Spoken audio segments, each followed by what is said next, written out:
नाही, खरोखर आनंदाचा दिवस आहे आज. आपण कसं असतं की प्रत्येकाचा पहिला दिवस हा शाळेमधला कायम संस्मरणीय राहतो आणि हा पहिला शाळेतला दिवस संस्मरणीय राहावा म्हणून महाराष्ट्र शासनाने सर्व शाळांमध्ये आज राज्यामधील सर्व शाळांमध्ये प्रथम दिवसाचं जे पाल्यांचं आहे स्वागत करायचं आहे.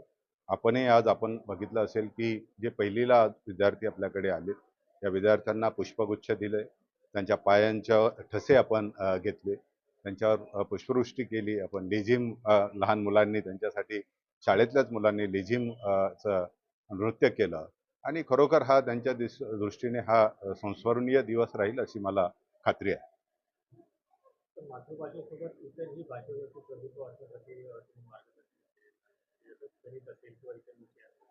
नाही, निश्चितपणे आपल्याला कुठल्याही शिक्षणामध्ये मूलभूत संकल्पना ह्या फार महत्त्वाच्या असतात आणि संकल्पना आधारित जर शिक्षण आपण जे आहे त्यावेळेस आपण जे जर त्याच्या संकल्पनांचा चांगला विस्तार झाला तर कुठल्याही भाषा ही दुय्यम होऊन जाते आणि त्यामुळे आपण मुलांमध्ये जर विशेषतः बघितलं तर आपण मराठी माध्यमाची मुलांच्या बाबत एक न्यूनगंड तयार होतो की आपल्याला इंग्रजी येत नाही आणि दुसरा जो भाग असतो की आपल्याला गणिती हा विषय जरा थोडा अवघड वाटतो आणि त्याच्यापासून आवड निर्माण होत नाही.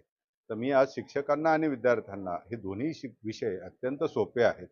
त्यांचा जर मुलांचा जर चांगला आपण अभ्यास करून घेतला, त्यांच्या संकल्पना चांगल्या विकसित करून घेतल्या तर ते निश्चितपणे ह्या विषयामध्ये सुद्धा विशेष प्रावीण्य मिळवतील आणि त्यांच्या आयुष्यामध्ये सुद्धा त्यांना यशस्वी होण्यासाठी याची निश्चितपणे मदत होणार आहे. तर काही अभ्यासक्रम देखील बदललेले आहेत, तर काही शिक्षकांना त्याबद्दल मार्गदर्शन करणार.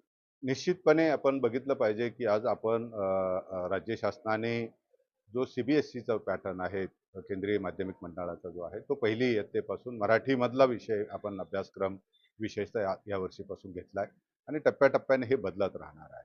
तर हा अभ्यासक्रम शिकवण्यासाठी शिक्षकांचं जे काही क्षमतावृद्धी आहे ती सुद्धा महानगरपालिका करेल.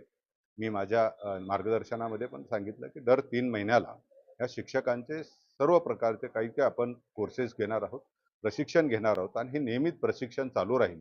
त्यामुळे मुलांसाठी आवश्यक असलेलं जे काही शिक्षण आहे त्याच्यासाठी लागणारी जी कौशल्य आहे ती सुद्धा आपण शिक्षकांना देऊया आणि त्याच्यातून चांगले विद्यार्थी घडवण्यासाठी प्रयत्न करू. धन्यवाद.